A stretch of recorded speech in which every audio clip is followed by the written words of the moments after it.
ये कहानी है मेई लिन नाम की एक लड़की की जो चीन के बड़े शहर ग्वांगझो में रहती थी। मेई लिन असल में एक छोटे से गांव से थी, लेकिन अपने परिवार की मदद करने के लिए वो बड़े शहर में काम करने आ गई थी।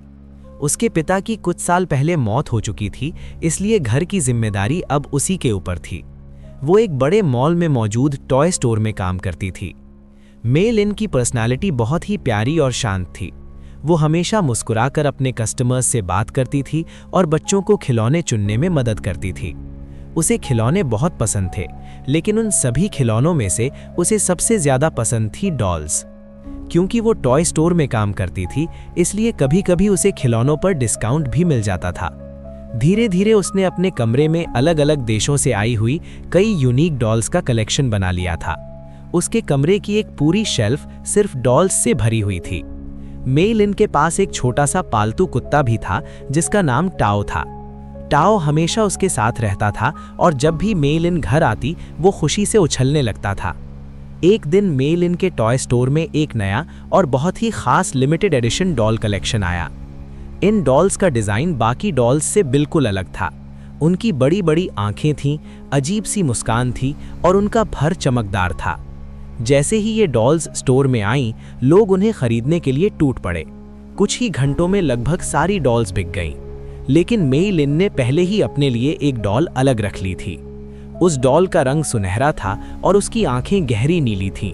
उसका चेहरा बहुत ही प्यारा लग रहा था और उसकी मुस्कान इतनी अजीब तरह से सुंदर थी कि मेई लिन उसे देखते ही रह गई। वो उस डॉल को घर ले आई। उस दिन वो बहुत खुश थी। उसने उस डॉल की ढेर सारी तस्वीरें ली और उसे अपनी बाकी डॉल्स के साथ शेल्फ पर रख दिया। फिर उसने अपने पालतू कुत्ते टाओ को मलाया और उसे अपनी नई डॉल दिखाई। लेकिन जैसे ही टाओ ने उस डॉल को देखा, वो अचानक जोर जोर से भौंकने लगा। उसकी पूंछ नीचे झुक गई और वो उस डॉल को देखकर गुर्राने लगा। मेई लिन को ये बात थोड़ी अजीब लगी, क्योंकि टाओ पहले कभी किसी खिलौने से नहीं डरा था। लेकिन उसने सोचा कि शायद टाओ नई चीज देखकर घबरा गया होगा।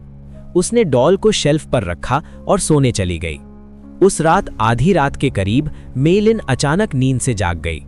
उसे लगा जैसे कमरे में कोई हंस रहा हो। वो हंसी बहुत हल्की थी, लेकिन साफ सुनाई दे रही थी।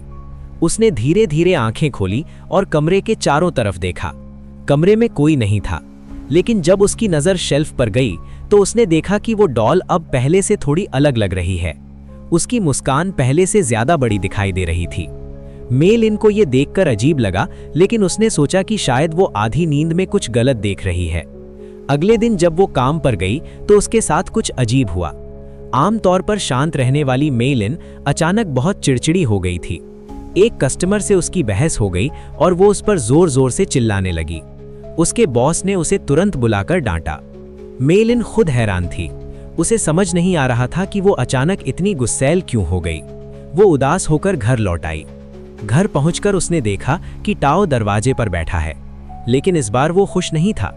वो कमरे के अंदर जाने से डर रहा था। जैसे ही मेई लिन ने कमरे में कदम रखा, उसका दिल तेजी से धड़कने लगा। शेल्फ खाली थी, डॉल वहां नहीं थी। अब वो कमरे के बीचों बीच फर्श पर बैठी हुई थी। मेई लिन को साफ याद था कि उसने उसे शेल्फ पर रखा था। वो घबरा गई। उसने जल्दी से डॉल उठाई और वापस शेल्फ पर रख दी। उस रात उसे एक बहुत ही डरावना सपना आया। उसने देखा कि वही डॉल धीरे धीरे बड़ी हो रही है। उसकी आंखें पूरी तरह काली हो गई हैं और उसके दांत बहुत नुकीले हो गए हैं। वो डॉल धीरे धीरे उसके करीब आ रही है और अचानक उसने मेई लिन का गला पकड़ लिया। मेई लिन चीखते हुए नींद से जाग गई, लेकिन जैसे ही उसने आंखें खोली, उसका दिल जैसे रुक सा गया। वो डॉल उसके सीने पर बैठी हुई थी। मेई लिन डर के मारे चिल्ला उठी। उसकी चीख सुनकर टाओ कमरे में दौड़ता हुआ आया और उसने उस डॉल को अपने दांतों से पकड़कर जमीन पर गिरा दिया। कुछ ही सेकंड में उसने उस डॉल को पूरी तरह फाड़ डाला। मेई लिन पसीने से भीगी हुई थी। उसने उस डॉल के टुकड़ों को कूड़ेदान में फेंक दिया और सोने चली गई।